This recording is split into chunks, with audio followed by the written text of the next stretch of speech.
who is educated only in school is uneducated. Do you agree with this quote by Lord Santiana? If so, why? What is the purpose of education? The answers to these questions are what I shall be discussing today. I first came across this quote during English class, which was given to us as a speaking assignment. What I noticed as my classmates gave their opinions on this quote one by one was their emphasis on the existence of unnecessary subjects such as moral education or art education, as well as the lack of training in soft skills within the school system, especially in terms of gaining social skills or leadership skills. While all of these things are undoubtedly essential to becoming a well-rounded person and achieving social and monetary success in life, I felt that many of them had missed the point on the purpose of education, which is to teach a person how to live. Having come to that conclusion, then, we must ask ourselves, what does it mean to live a life with meaning? I suppose to most of the working class, the ultimate goal of life is to accumulate as much wealth as possible and to reap its benefits for as long as we can. This, whether consciously or unconsciously, carries over into our daily lives as students. Think about it.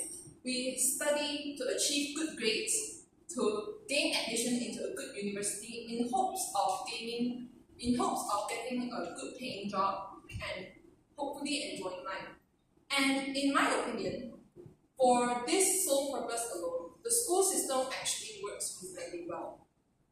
Presentations are done quite frequently, and while a quality environment and teachers may be lacking in many schools, I believe that there are sufficient opportunities for students who are motivated enough and who are willing and ready to take the opportunities given to them. We students then, we work like dogs in hopes of gaining an edge in the ever-competitive university admission system and the job market. Caught up in the constant flow of excitement over successes and disappointment over failures. In the hustle and bustle of our youth, so many of us lose sight of what truly makes life important, beautiful, and meaningful. It's romance, the smile of your best friend at you, the way you marvel over a sunrise on the way to school, the joy when you learn something new, the enthusiasm when you are doing something you love.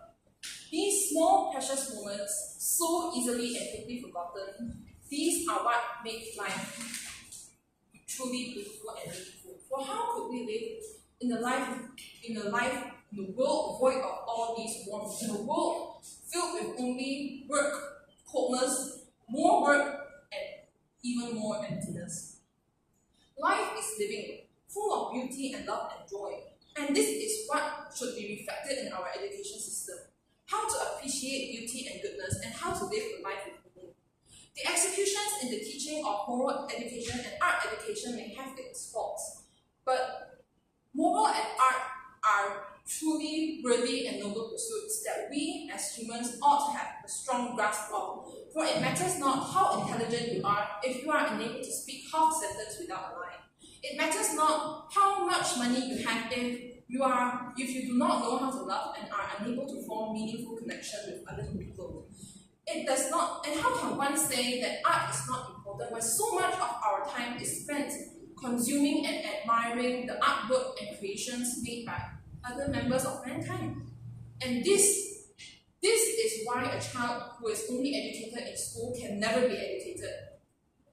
Because all these, they cannot be taught out of textbooks. They have to be lived through and experienced in order for them to hold any proper meaning to us. Just as how a concept that we learn in physics does not make any real sense until we can visualize it in real life. Just as how a word description of a moving song or film can never touch our hearts the same way as experiencing and reliving it firsthand does. I'd like to end with a quote by Soh Kwee Tung on the importance of poetry, which I believe here to be synonymous with the importance of the beauty of life. We don't read and write poetry because it's cute. We read and write poetry because we are members of the human race, and the human race is filled with passion. And business, law, engineering, these are all noble pursuits and are necessary to sustain life. But poetry, romance, beauty, and love, these are what we live our life for. I truly hope that all of us can continue